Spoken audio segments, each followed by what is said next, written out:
أصحابه ومن تبعهم بإحسان إلى يوم الدين. سبحانك لا علم لنا إلا ما علمتنا إنك أنت العليم الحكيم ولا حول ولا قوة إلا بالله العلي العظيم. أما بعد. Yang saya hormati Tuan Imam, Tuan Bilal, ahli jawatan kuasa masjid, para guru, para asatidah, tuan-tuan haji, puan-puan hajah, tuan-tuan, puan-puan, hadirin hadirat yang dirahmati Allah.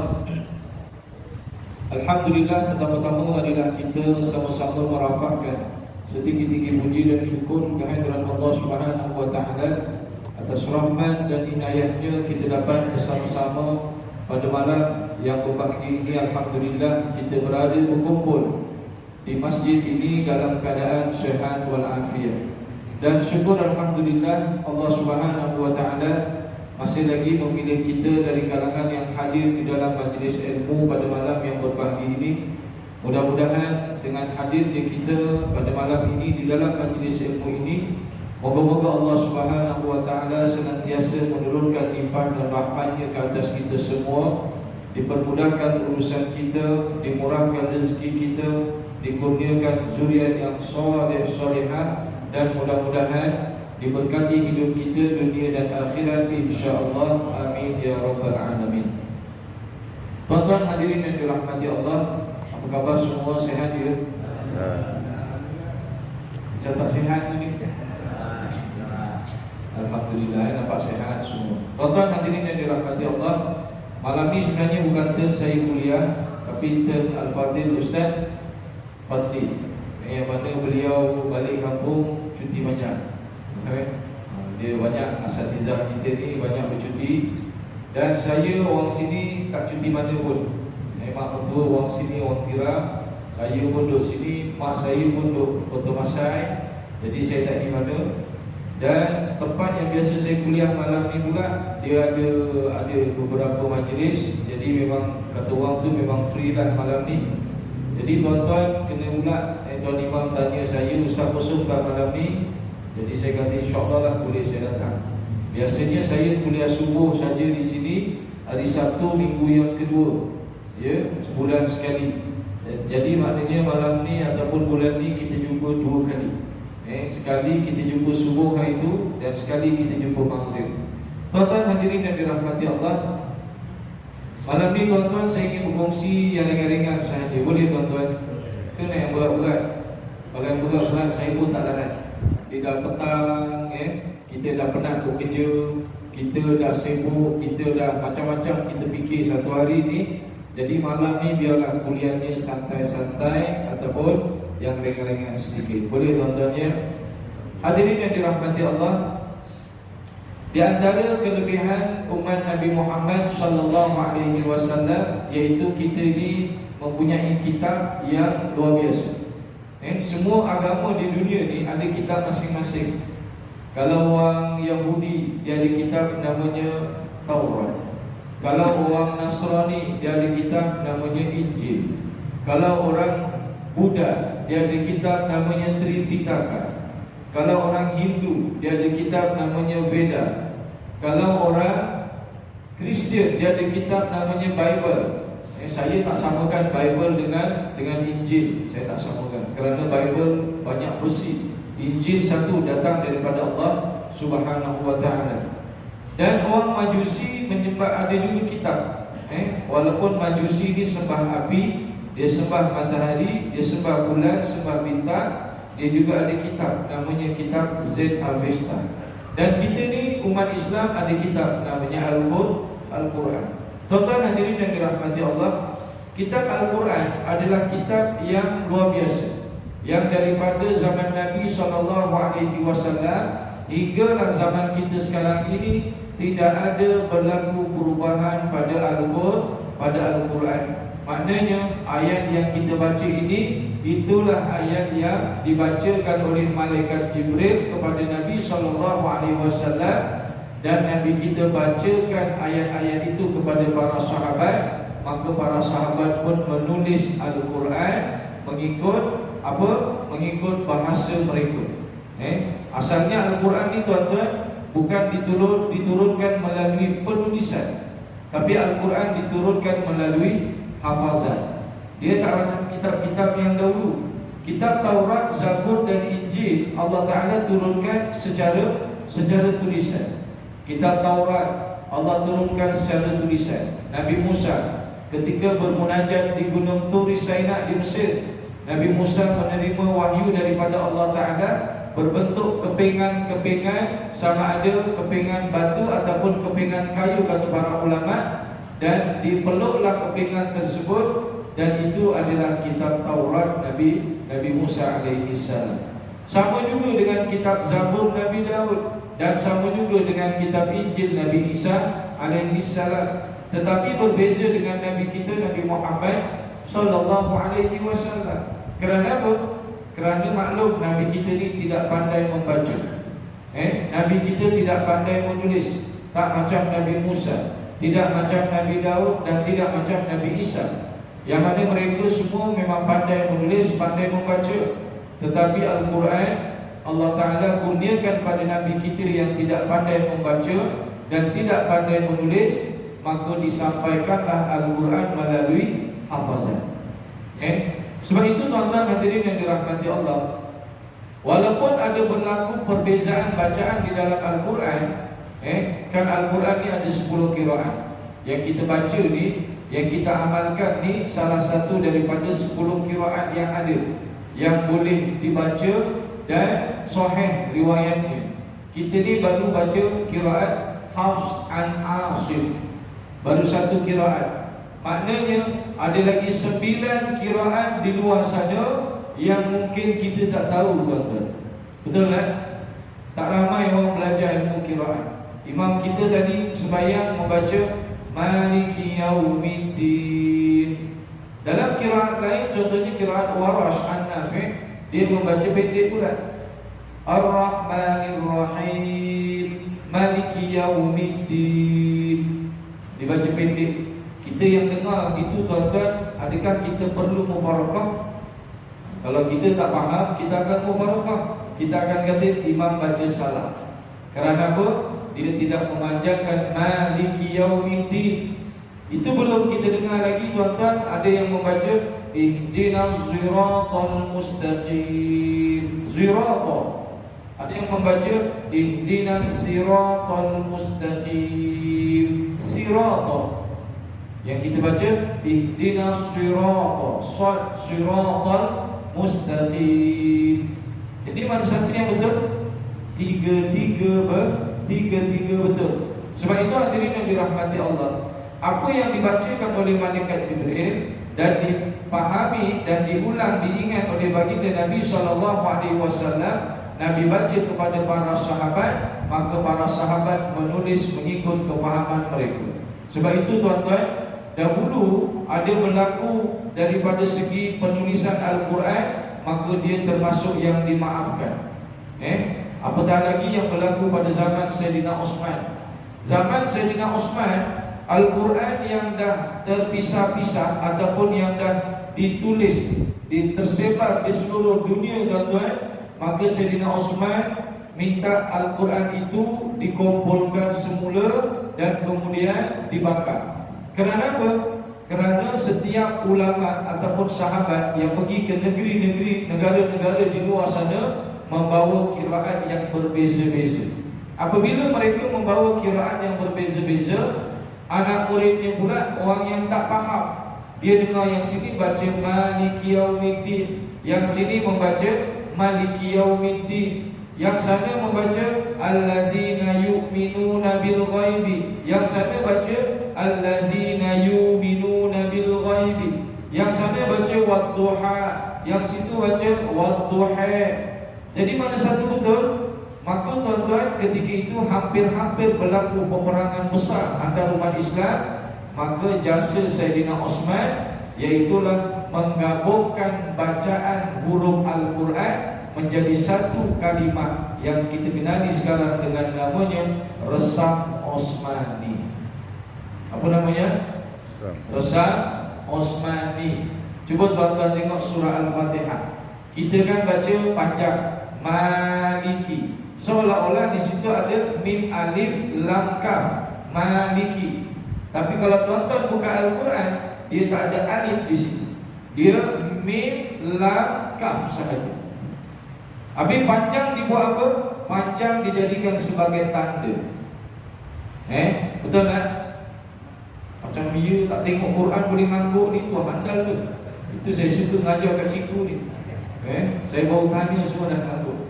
Kalau tuan-tuan buka Quran, buka kat handphone tu, surah Al-Fatihah, Maliki, dia bukan tulisannya mim alif lam kaf, tetapi mim lam kaf dan ada alif kecil. Kenapa ada alif kecil? Kerana tuan-tuan, huruf itu meraikan semua qiraat.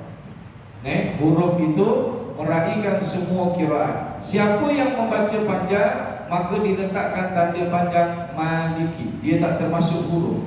Tapi siapa yang membaca pendek, maka seolah-olah tiada tanda tersebut dengan membaca Maliki.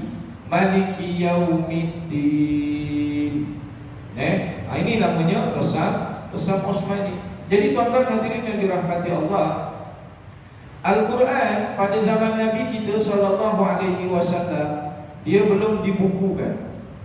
Belum dibukukan jadi naskah Al-Quran macam yang ada pada zaman kita sekarang.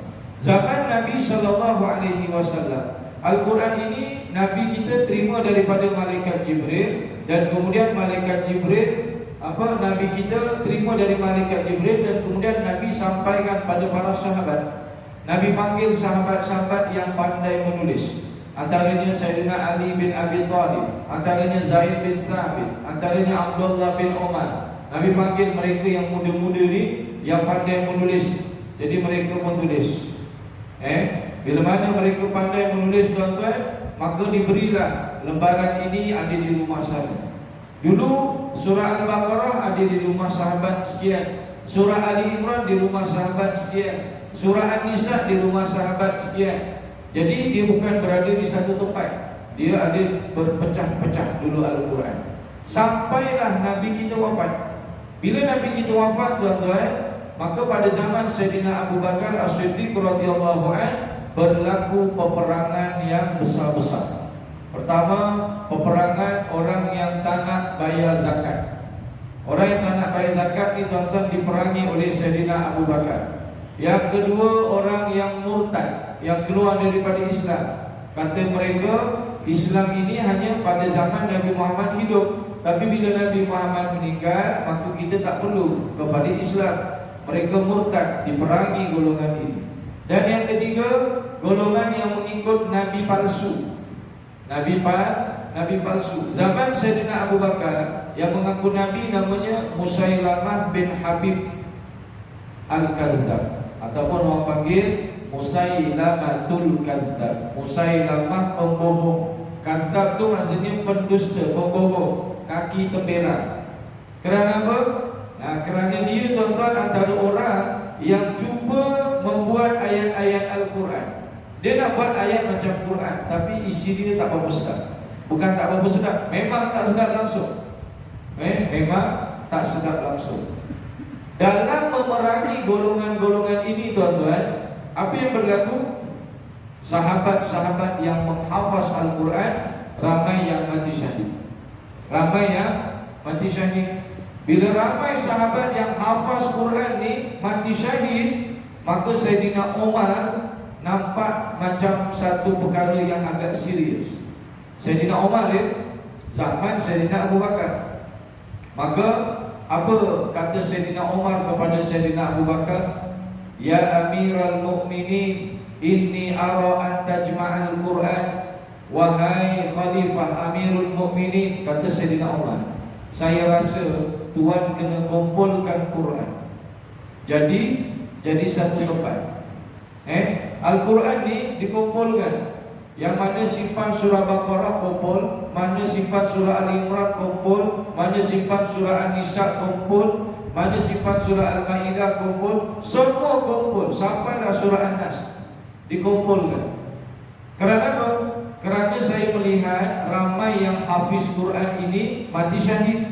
Kalaulah peperangan sentiasa berlaku dan orang yang hafaz Quran ini ramai yang mati syahid, maka saya risau Al-Quran akan hilang di muka bumi. Adakah Sayyidina Abu Bakar terima terus? Tidak, tuan-tuan. Sayyidina Abu Bakar kata apa? Saya tak berani buat kerana Nabi tak buat.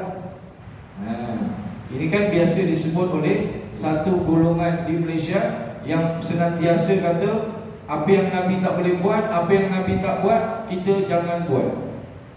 Ni otak kita ni tuan-tuan dicuci oleh mereka. Sayyidina Abu Bakar berkata demikian, saya tak berani buat kerana Nabi tak buat. Apa kata Sayyidina Umar? Wallahi innahu la khair. Demi Allah, sesungguhnya perkara itu adalah perkara yang baik. Tapi Sayyidina Abu Bakar dia tak terima dulu. Sebab apa? Zaman Nabi hidup, Nabi tidak mengumpulkan Quran jadi satu naskah. Nabi biarkan Al-Quran bersepah-sepah di rumah sahabat-sahabat mengikut naskah-naskah yang tersendiri. Sana surah Baqarah, sana surah Al-Imran, sana surah At-Taubah. Tak ada dikumpulkan macam zaman kita sekarang. Tapi tuan-tuan, lama kelamaan Sayyidina Umar pun berkata, wahai Tuan Khalifah, kalau kamu tak kumpulkan Quran, Quran akan binasa, Quran akan hilang. Orang yang hafaz Quran ni, bila mana mereka ikut perang, mereka mesti nak mati syahid, maka akan habis Al-Quran bersama dengan kematian mereka. Lama kelamaan tuan-tuan, barulah Sayyidina Abu Bakar Allah Ta'ala lapangkan dadanya, maka Sayyidina Abu Bakar pun bersetuju untuk menggabungkan ataupun mengumpulkan Quran. Ini jasa Sayyidina Abu Bakar dan Sayyidina Umar. Maka Sayyidina Abu Bakar ni suruh siapa? Maka Sayyidina Abu Bakar menyuruh seorang sahabat Nabi, dia adalah penulis wahyu, salah seorang penulis wahyu Nabi, namanya Zaid bin Sabit. Ini sahabat yang muda tuan-tuan. Nabi kita wafat umurnya 20-an. Masa Nabi kita wafat, umur Zaid bin Sabit ni baru 20-an. Muda lagi orangnya.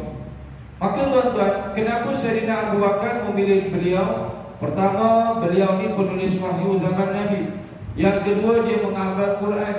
Dan yang ketiga, dia boleh membezakan mana Al-Quran, mana isi-isi kitab-kitab yang terdahulu.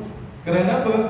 Kerana Zaid bin Sabit ni tuan-tuan, selain pakar dalam bahasa Arab, dia juga pakar dalam bahasa Yahudi. Apa kata beliau? Ta'allamtul lughatal yahud arba'ina yawman ataupun syahran. Saya belajar bahasa Yahudi sebulan. Belajar bahasa Yahudi sebulan. Boleh cakap mahir pakar dalam bahasa Yahudi sebulan. Boleh faham tak? Boleh bayangkan tuan-tuan macam mana handal tak handal kefahaman para sahabat dahulu. Ya. Jadi hadirin yang dirahmati Allah, maka Zaid bin Sabit nak terima ke mula-mula? Dia tak nak terima. Kata Zaid bin Sabit apa? Saya tak berani buat wahai Tuan Khalifah kerana Nabi tak buat. Tetapi Sayyidina Abu Bakar dan Sayyidina Umar telah faham, tak semestinya yang tak dibuat oleh Nabi kita tak boleh buat. Tuan-tuan kena faham. Yang tak dibuat oleh Nabi tak semestinya kita tak boleh buat. Jangan kita termakan dengan ucapan-ucapan Wahabi di luar sana. Oh, bila tengok, ni Nabi tak buat, kenapa kita buat? Yasin tahlil, kan Nabi tak buat. Dia pun tanya kita, kau buat ikut siapa ni? Oh, inilah dah atuk nenek moyang kita buat dulu. Nabi tak buat Yasin tahlil, kenapa kau buat? Kau ikut siapa? Kita pun diam. Betul tak? Memanglah ditanya orang awam, memang gitu. Padahal tuan-tuan, hadis Nabi bukanlah hanya pada yang Nabi buat sahaja, tapi Nabi pernah sebut, Iqra'u Yasin ala mautaku, bacalah Yasin pada si mati kamu. Hadis Nabi ataupun sunnah bukan merujuk kepada perbuatan Nabi sahaja, tapi sunnah Nabi ini merujuk kepada pertama, ucapan Nabi, yang kedua, perbuatan Nabi, yang ketiga, ucapan dan perbuatan Nabi, yang keempat, diamnya Nabi. Nabi diam, tengok sahabat buat. Nabi tak buat apa yang dibuat oleh sahabat, tapi Nabi tengok mereka buat, Nabi tak marah. Itu pun sunnah. Contohnya apa? Contohnya macam solat qabliyah maghrib. Tuan-tuan tadi buat kan? Lepas azan, sebelum qomat, kan ada tuan-tuan dari selain qabliyah maghrib. Itu Nabi tak buat. Tapi kenapa kita buat? Kerana zaman Nabi, para sahabat buat, Nabi tak suruh, Nabi tak buat, tapi Nabi tengok sahabat buat, Nabi tidak marah. Maknanya apa? Boleh buat ke tidak?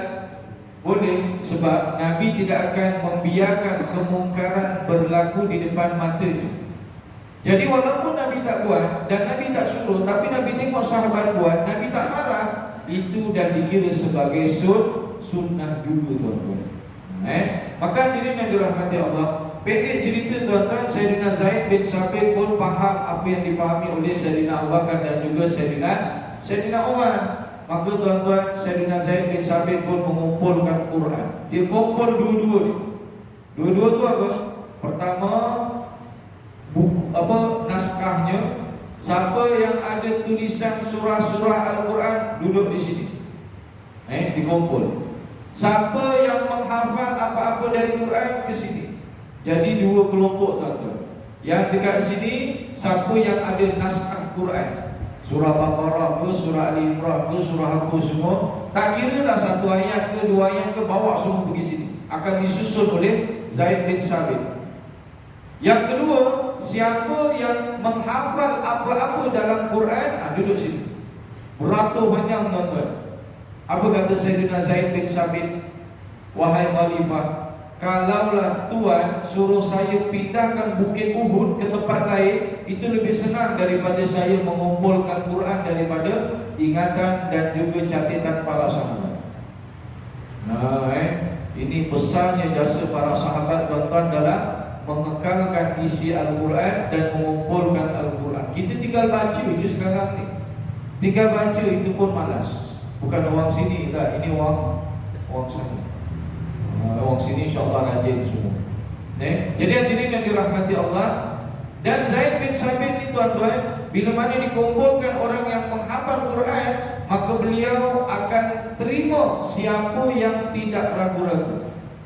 Tapi kalau dia ingat lupa, dia akan tolak tepi orang tersebut. Apa yang kamu hafal daripada Quran? Dia kata, okey, saya hafal surah Al-Baqarah. Baca. Dia pun baca. Bismillahirrahmanirrahim. Alif Lam Mim. Dzalikal kitabu la raiba fi hudal lil mu'minin. Hudal lil muttaqin. Dia je sekali, maka Zaid bin Sabit tolak tepi. Maknanya sahabat ini ingatan dia longgar. Macam tu, tuan-tuan. Kita, ingatan kita ketat ke longgar? Bukan longgar lagi, berterabur. Boleh? Tak hafal-hafal gitu ni. Ya Allah, surah kegemaran kita itu je lah. Inna a'tayna, Qul huwallah, panjang sikit kuliah. Suruh baca wasyamsi wa duhaha, tak ingat. Suruh baca lam yakun pun kadang tak ingat. Idza zulzilatil ardu pun kadang-kadang sangkut. Ya, bukan orang sini kan. Orang sini insya-Allah hafal Quran semua. Amin. Tak ada amin pun memang bukan hafal lagi. Tuan-tuan hadirin yang dirahmati Allah, bila dikumpulkan tulisan Quran ni, tuan-tuan, dikumpulkan tulisan-tulisan Quran, tiba-tiba dua ayat tak ada. Dua ayat tak ada. Al-Quran ni kan ada 6,236 ayat. Yang ditulis oleh para sahabat, ada dua ayat tak ada. Ayat apa? Iaitulah ayat penutup surah At-Taubah. Yang tuan-tuan selalu baca tu. Laqad ja'akum rasulun min anfusikum azizun 'alaihi ma 'anittum harisun 'alaikum bil mu'minina raufur rahim. Dan penutupnya itu dua tak ada. Jadi dicari mana, tuan-tuan? Maka Zaid bin Sabit pun tanya semua, siapa yang disimpan lagi dua ayat itu. Cari, jumpalah ada seorang sahabat itu, dia memang simpan lembaran tersebut. Memang masa ayat itu turun, dia tulis dan dia simpan bacaan itu, tuan-tuan. Zaid bin Sabit minta pada beliau, dia tak bagi. Nanti kalau aku bagi pada kau, aku dah tak ada catatan Quran lagi. Kami akan pulangkan semula. Tak nak, kata dia. Dia tak nak bagi, tuan-tuan. Lama kelamaan dipujuk, dia pun bagi. Dan kata Zaid bin Sabit, tulisan-tulisan Quran ini kita kumpulkan, untuk kita tulis satu kitab Quran yang mengumpulkan semua surah-surah di dalam Al-Quran. Nanti lebaran-lebaran ini semua akan dipulangkan balik kepada tuan-tuan masing-masing. Barulah diterima. Maka dibuatlah Al-Quran, dikumpulkan daripada bismillah sampai minal jin nanti wan nas menjadi Quran yang tebal. Ketika itu Al-Quran belum ada baris dan belum ada titik. Belum ada baris dan belum ada titik. Cuba tuan-tuan bayanglah ayat Quran yang ada ni kat sekeliling kita ni, tak ada baris, tak ada titik. Boleh bunyi tak? Boleh bunyi tak? Qul huwallahu boleh lah, dah hafal. Tak boleh tuan-tuan. Macam mana kita nak bezakan huruf ba dengan huruf nun, dengan huruf ya, dengan huruf ta, dengan huruf tha? Sebab apa? Dia punya paku dia kan satu je. Rumah dia kan begitu satu je kan. Yang rumah satu gini ni, kalau tulisan gitu, rumah satu ni dia macam-macam boleh. Jadi ba, ta, sa, nun, ya. Kita nak sebut apa? Betul kan?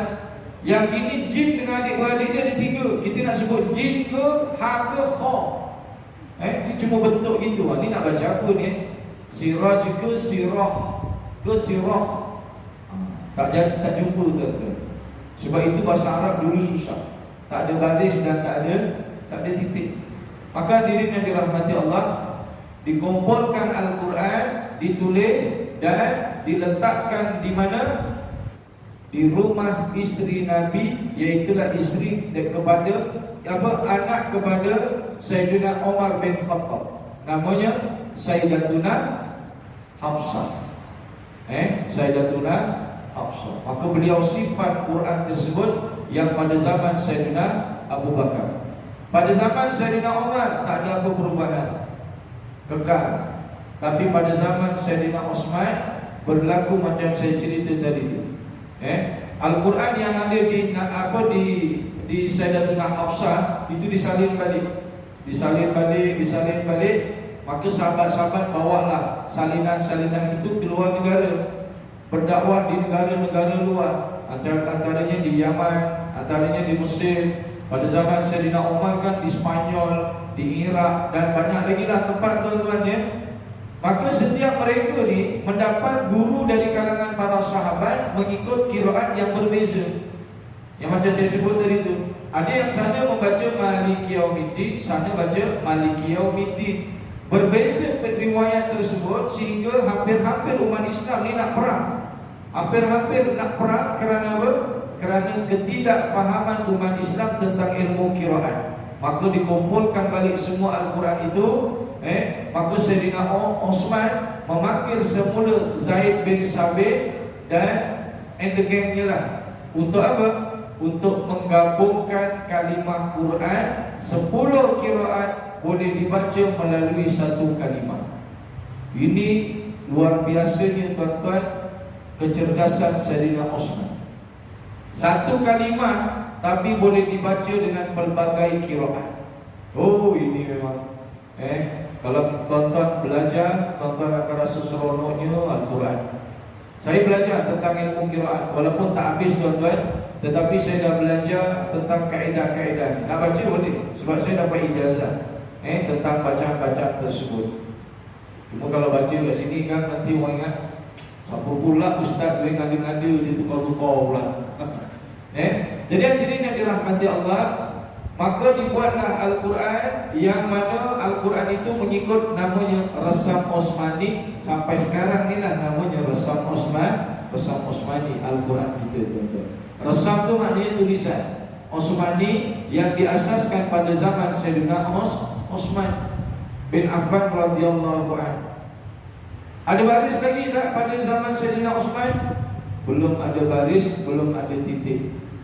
Tuan-tuan boleh tengok antara naskah-naskah yang ada tuan-tuan di Turki ada. Naskah originalnya tu, tebal gini Quran. Ataupun tuan-tuan boleh tengok di Yayasan Restu di Selangor. Dia pinjam Quran daripada Turki, photostat, dia scan tebal gini Quran tersebut.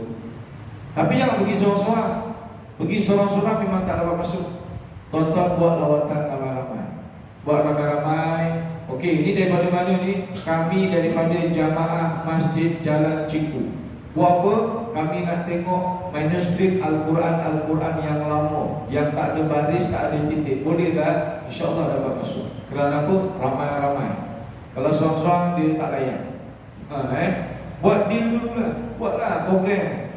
Banyak tuan-tuan. Kita nanti tuan-tuan tengoklah. Ya Allah, tebalnya Quran tersebut. Tebal begini. Itu yang dah pakai kertas biasa tuan-tuan. Macam mana pula yang dulu punya tu? Tebal. Ya Allah, tak ada baris, tak ada titik. Memang tuan-tuan takkan boleh baca. Huruf dia pula bukan macam huruf sekarang ni. Ini tulisan namanya tulisan had sulus. Dalam Quran namanya had nasakh. Tapi Al-Quran lama dulu tulisannya kotak-kotak, namanya had kufi. Had kufi. Kita tahu had rock aja. Ini had sulus. Had sulus ni cantik. Ada kalau dalam Quran tu namanya had nasakh. Had nasakh, had tulis.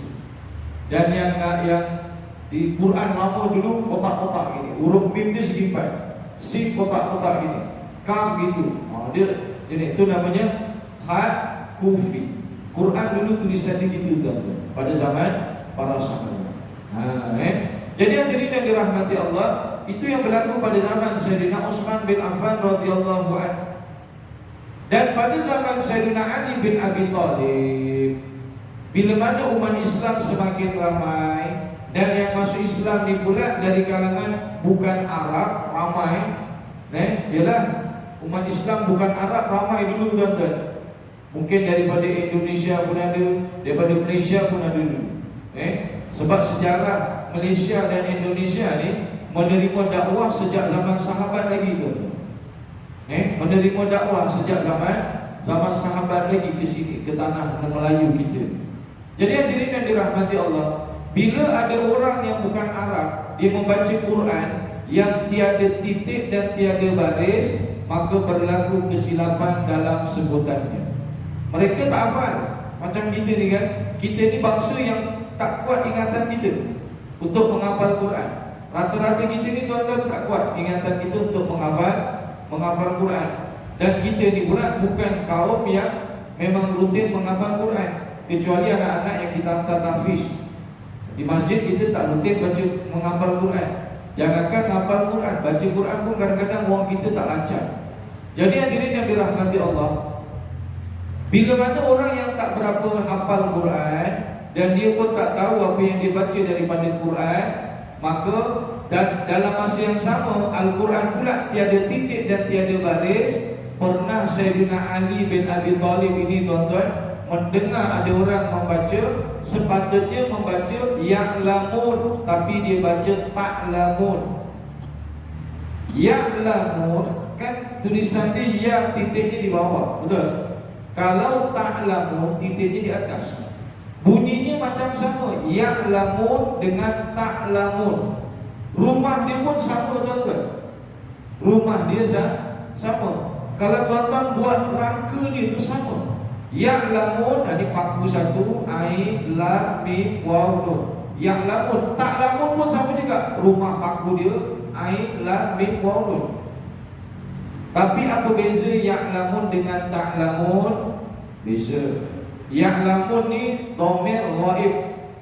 Maknanya dhamir kita cerita orang belakang. Ya'lamun tu maksudnya mereka mengetahui. Kalau ta'lamun, kamu mengetahui. Mereka dengan kamu sama tak? Tak sama tuan-tuan. Mereka kita cakap belakang dia, kamu kita cakap depan dia. Betul tak? Bila tu kan kata orang kata ganti nama kan. Kalau saya, ini kita, saya, aku, beta, apa lagi?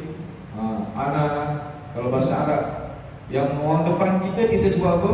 Kamu, engkau, awak, tuan hamba. Belakang kita sebut dia. Apa lagi? Orang tu. Ataupun apa kita sebut?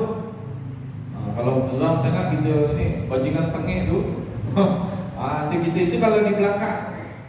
Tapi tuan-tuan kalau di depan kita sebut kamu, kamu, awak, engkau, itu bahasa dia. Jadi Al-Quran ya'lamun maknanya dia, mereka mengetahui.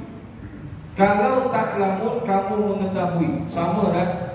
Tak sama. Yukazibun, mereka mendustakan. Tukadzibun, kamu mendustakan. Tak sama, tuan-tuan.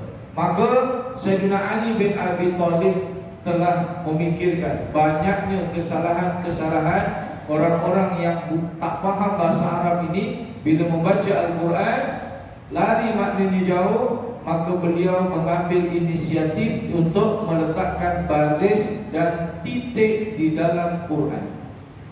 Tengok para sahabat. Maka Sayyidina Ali, tuan-tuan, memanggil seseorang yang pakar dalam titik ataupun pakar dalam membezakan huruf-huruf. Siapa namanya? Namanya Abu Aswad Ad-Duwali. Siapa namanya? Abu Aswad Ad-Duwali. Ini orang yang berjasa pada Quran, tuan-tuan. Beliau membezakan huruf-huruf di dalam Quran. Tuan-tuan bayang, yang huruf macam ni, yang rumah satu gitu, paku gini, dia boleh beza mana titik satu di atas, mana titik satu di bawah, mana titik dua di atas, mana titik dua di bawah. Dia boleh bezakan, oh ini titik kena 3 di atas, oh ini titik kena 1 di bawah. Jim, ha, kha, dia boleh bezakan. Jim ni patutnya titiknya di tengah, ha tak ada titik, kha dia ada titik di atas. Dal, zal, beza dal dengan zal letak titik. Ra, zai, oh dia letak titik. Sin, shin, kenapa shin dia ada 3 huruf 3 titik? Kenapa sin dan shin tu 1 je titik? Tak boleh ke? Tak. Dia ada dia punya sifat huruf dia. Makannya beliau, tuan-tuan. Sod, dot pula, dot 1 titik. Kenapa dot tak letak 3 titik?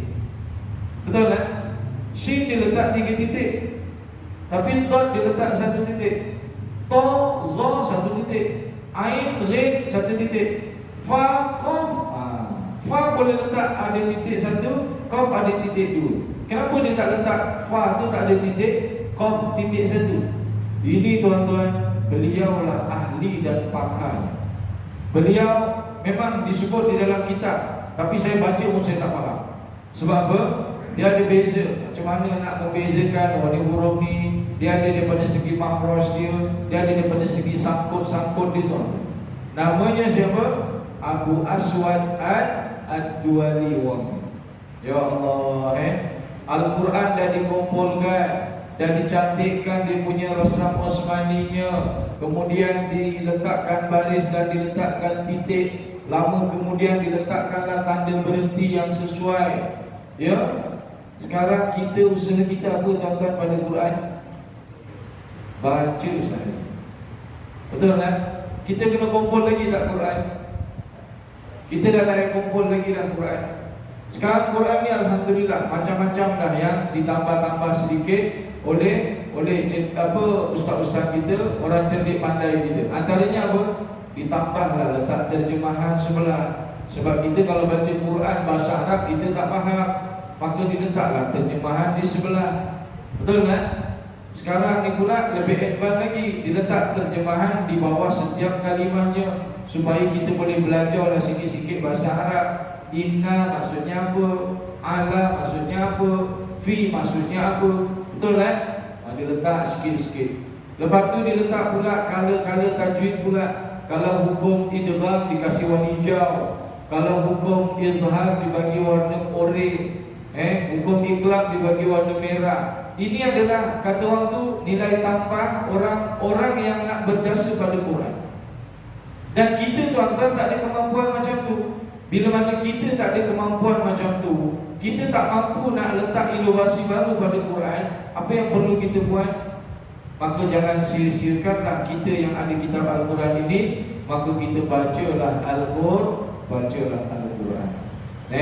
Kita tak macam orang-orang yang nampak apa yang nak ditambahkan inovasi pada Quran.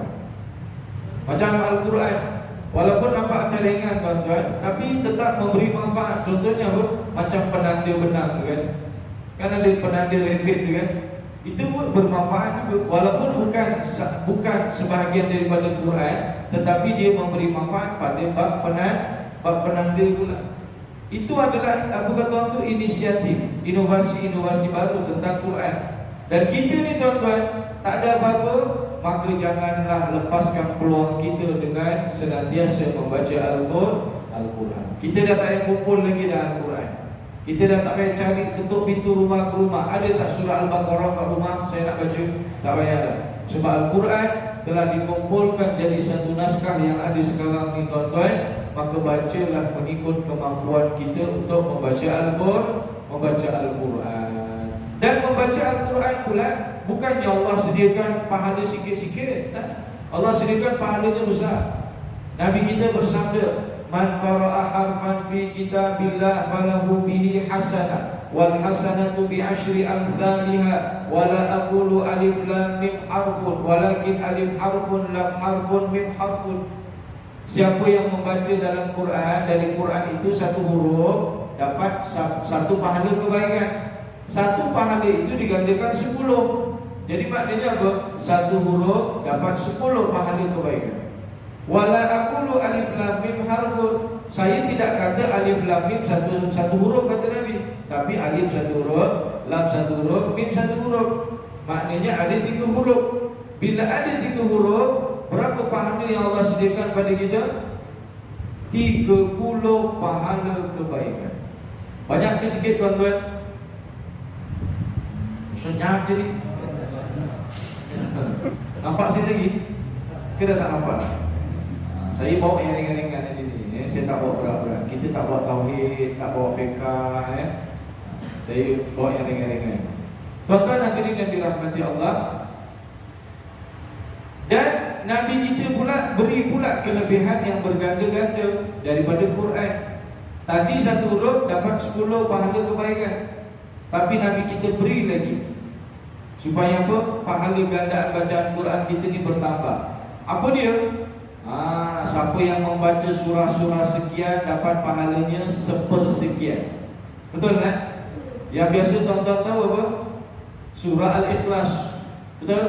Surah Al-Ikhlas kalau kita baca kan bersamaan dengan 1/3 Al-Quran. Betul tak? 1/3 Al-Quran itu bersamaan 10 juzuk. Kalau kita kira sekarang ni 1/3 Quran itu 10 juzuk tuan-tuan. Sebab Al-Quran ada 30 juzuk. 1/3 10 juzuk. Satu juzuk, orang yang biasa baca Quran setengah jam habis. Satu juzuk ni ada 20 muka surat. Orang yang biasa baca Quran, yang mata dia masih padu lagi tuan-tuan, dia boleh baca satu juzuk setengah jam. Kalau satu juzuk setengah jam, 10 juzuk berapa jam?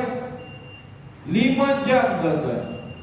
Pahala 5 jam baca Quran ini Allah Ta'ala beri kepada kita melalui satu surah pendek yang seminit kita baca pun tak habis. Surah apa? Qul huwallahu ahad. Betul tak? Murah tak Allah Ta'ala beri pahala pada kita? Maha pemurahnya Allah Subhanahu wa ta'ala. Sebab itu saya sebut tadi, kita ni luar biasa menerima kitab Al-Quran yang Allah Ta'ala tak beri pada umat-umat yang terdahulu. Baca satu surah pendek yang tak sampai seminit dapat pahala macam kita baca Quran yang menghabiskan masa 5 jam. Itu 5 jam kalau kita tak tengok WhatsApp, tak tengok Facebook. Kalau baca Quran sambil baca, tengok WhatsApp dan Facebook, tak jadi apa. Okey? Sebab itu dalam Yasin tahlil biasa dibaca Qul huwallahu tu 3 kali. Supaya apa? Mudah-mudahan Allah Ta'ala beri ganjaran sekhatam Al-Quran. Azan dulu boleh? Kita azan dulu Azan saya sambung sikit.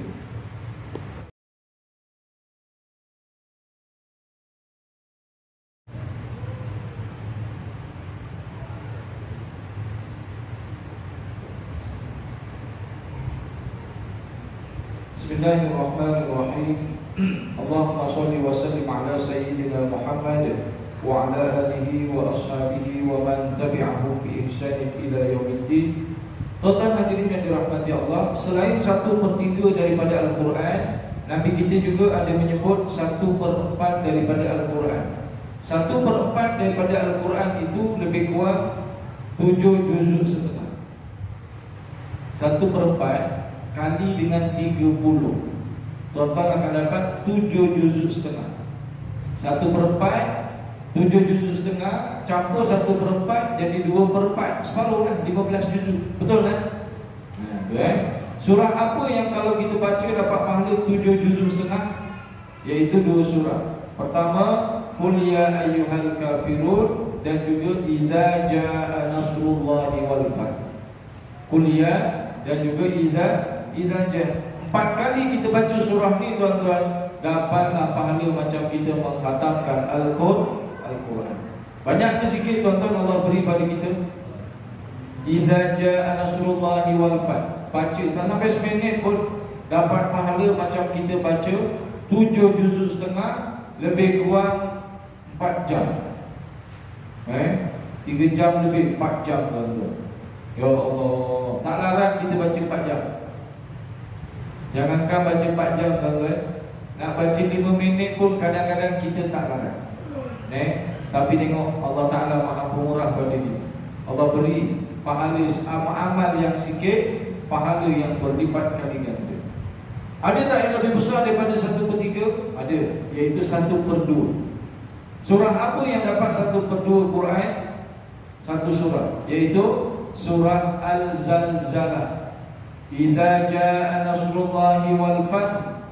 Minta maaf, idza zulzilatil ardu zilzalaha ta'dilu nisfal Quran, kata Nabi kita.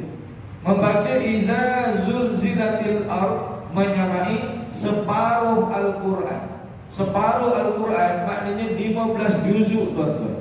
15 juzuk tonton kalau baca agak-agak berapa jam? Kalau 10 juzuk tadi 5 jam, tambah lagi separuh lah. Maknanya lebih kurang 8 jam, 7 jam lebih ke 8 jam. Itu kalau tak tengok handphone. Mustahil kita tak tengok telefon tengok mengaji. Jangankan tengok telefon, jangankan tak tengok telefon, dia tak ada vibrate pun kita tengok. Betul tak? Idza zulzilatil ardu zilzalaha menyamai separuh Al-Quran. Dan ada tak yang lebih besar? Ada. Surah apa? Surah Yasin. Dalam riwayat Imam At-Tirmizi, Imam Ibnu Katsir pun sebut di dalam kitab tafsirnya, Nabi kita bersabda, likulli syai'in qalban wa qalbul Qur'an Yasin, man qara'a Yasin kataballahu bi qira'atiha qira'atal Qur'ani 10 marrati. Setiap sesuatu di dunia ini ada hatinya, dan hatinya Al-Quran adalah surah Yasin. Siapa yang membaca surah Yasin, Allah Ta'ala tulis pahala bacaannya itu 10 kali membaca Quran. Membaca Yasin sekali, Nabi kita sebut Allah tulis pahalanya bersamaan 10 kali membaca Quran. Banyak ke sikit tuan-tuan? Senyap jadi. Banyak ke sikit? Banyak ya Allah. Belum tentu setahun kita khatam 10 kali. Betul tak? Belum tentu. Saya cabarlah tuan-tuan. Ya Allah, belum tentu setahun kita khatam 10 kali. Bulan Ramadan tu pun belum tentu kita khatam sekali. Kalau khatam kongsi lain lah. Kita kan buat khatam kongsi kan. Satu Quran 30 juzuk, buat 30 kumpulan. Satu juzuk. Satu kumpulan ada 5 orang. Satu juzuk 20 muka surat. Bahagi 5 orang, seorang bagi baca berapa muka surat? Seorang baca 4 muka surat. Kita pun baca Bismillahirrahmanirrahim. Habis 4 muka surat kita pun sandar Alhamdulillah khatam Quran. Padahal kita khatam kongsi tu. Tapi tengok Allah Ta'ala Maha Pemurah. Allah beri pahala bacaan Yasin itu sekali baca 10 kali mengkhatamkan Al-Quran. Sebab itu tak heran kenapa doa Yasin dan tahlil panjang. Betul kan? Kan panjang doa Yasin tahlil tu. Tangan kita ni dah macam forklift. Naik dulu, naik dulu, naik dulu. Tak habis-habis. Kena pula imam buat main-main pula tu. Dah ujung-ujung Rabbana diulang banyak kali. Rabbana zalamna, Rabbana hablana, Rabbana. Yang kita ingat satu tu je lah. Rabbana atina. Oh, kalau dah baca Rabbana atina, naik balik tangan kita. Paling kuat amin ketika itu. Ya. Jadi tuan-tuan hadirin yang dirahmati Allah, kenapa banyak doanya tu tuan-tuan? Kerana itulah kita berharap moga-moga dengan bacaan Yasin tahlil yang kita kumpulkan orang ramai-ramai, kita niatkan hadiahkan pada orang ni, orang tu, moga-moga Allah Ta'ala sampaikan. Kerana apa? Pahalanya sangat besar. Tapi sebenarnya tuan-tuan, pahala-pahala ni kita serah kepada Allah Ta'ala. Saya sampaikan kerana Nabi kita sebut. Cuma Nabi kita tuan-tuan tidaklah memilih surah-surah. Nabi kita tuan-tuan menyampaikan kelebihan, tinggal kita je lah macam mana kita nak berinteraksi dengan surah tersebut. Dan hujung sekali kita serahkan semua kepada Allah. Kalau Allah nak beri banyak pahala tersebut, Alhamdulillah. Kalau Allah tak beri apa-apa daripada bacaan itu, tak apa, sekurang-kurangnya kita membaca ikhlas kerana Allah Subhanahu wa Ta'ala. Kalau dah kita niat ikhlas baca kerana Allah, Allah tak nak bagi kita apa-apa tuan-tuan, insya-Allah Allah takkan sia-siakan amalan kita. Innallaha la yudhi'u ajral mu'minin. Itu dalam Quran banyak Allah sebut. Allah Ta'ala tidak akan mensia-siakan amalan orang-orang yang beriman. Buat ajalah kita tuan-tuan, walaupun kita tak tahu pahala baca surah ni berapa dan berapa, insya-Allah Allah Ta'ala beri kelebihan yang luar biasa. Jadi hadirin yang dirahmati Allah, itulah yang boleh saya sampaikan pada tuan-tuan berkenaan dengan istimewanya kita sebagai umat Nabi SAW menerima kitab, iaitulah kitab Al-Quran yang mempunyai banyak onak dan duri, cerita-cerita, tetapi tuan-tuan kekal apa yang dibaca oleh kita ini sama dengan yang dibaca oleh baginda Nabi SAW. Wallahu a'lam bishawab. Ada soalan? Tak ada Okey semua? Kita dah penat nak balik dah. Jadi hadirin yang dirahmati Allah, kalau tak ada apa-apa soalan, order.